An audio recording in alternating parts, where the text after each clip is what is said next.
نماز اللہ رب العزت کا بہت ہی اہم حکم ہے۔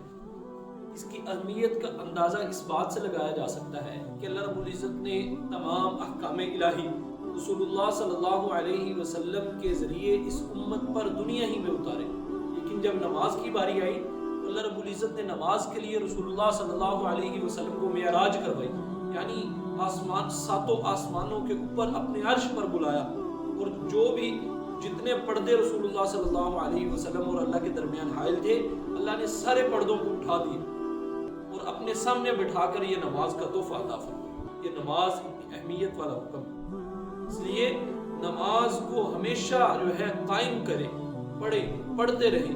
نماز پڑھیں گے اللہ رب العزت ہماری زندگی میں سکون عطا فرمائے۔ الا بذکر اللہ تطمئن القلوب، کہ اللہ رب العزت نے اپنے ذکر میں ہی دلوں کا چین اور قرار رکھا ہے، اور نماز بھی اللہ رب العزت کا ذکر ہے کہ الصلاۃ عماد الدین، نماز دین کا ستون ہے۔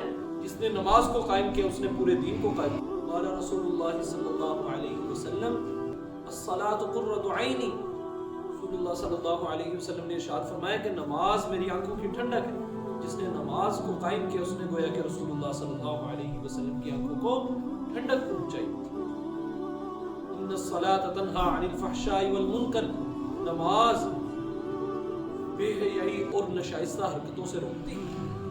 یہ نماز ایسی چیز ہے، جو بندہ چاہتا ہے کہ مجھ سے گناہ چھوٹ جائے، وہ نماز پڑھنا شروع کر دے، اللہ سارے گناہوں کو اس سے چھڑوا دے۔ یہ نماز ایسی چیز ہے۔ فرمایا قرآن پاک میں اعوذ باللہ من الشیطان الرجیم ان الذین آمنوا وعملوا الصالحات واقاموا الصلاة وآتوا الزکاة لهم اجرهم عند ربهم ولا خوف علیہم ولا هم یحزنون۔ جو لوگ نماز قائم کرتے ہیں، زکوٰۃ ادا کرتے ہیں، ان کے لیے ان کے رب کے پاس بہترین اجر ہے، اور قیامت والے دن ان کو کوئی خوف نہیں ہوگا۔ جس دن تمام لوگ پرخوف ہوں گے، اس دن اس کو کوئی خوف نہیں۔ یہ نماز کو قائم کریں، نماز سے اللہ راضی ہوتے ہیں۔ عن علی بن ابی طالب رضی اللہ تعالی عنہ قال كان آخر الكلام رسول اللہ صلی اللہ علیہ وسلم الصلاة الصلاة وما ملکت ایمانکم۔ علی رضی اللہ تعالی عنہ فرماتے ہیں کہ رسول اللہ صلی اللہ علیہ وسلم کے جو آخری کلام تھا وہ یہ تھا کہ لوگوں نماز قائم کرتے رہنا، لوگوں نماز قائم کرتے رہنا، اور اپنے متاحتوں کے ساتھ بہترین اور اچھا سلوک کرنا۔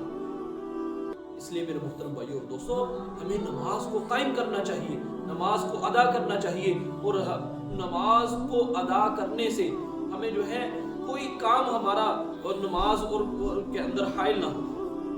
ہر کام کو نماز آتے ہی چھوڑ دیں، پہلے نماز پڑھیں۔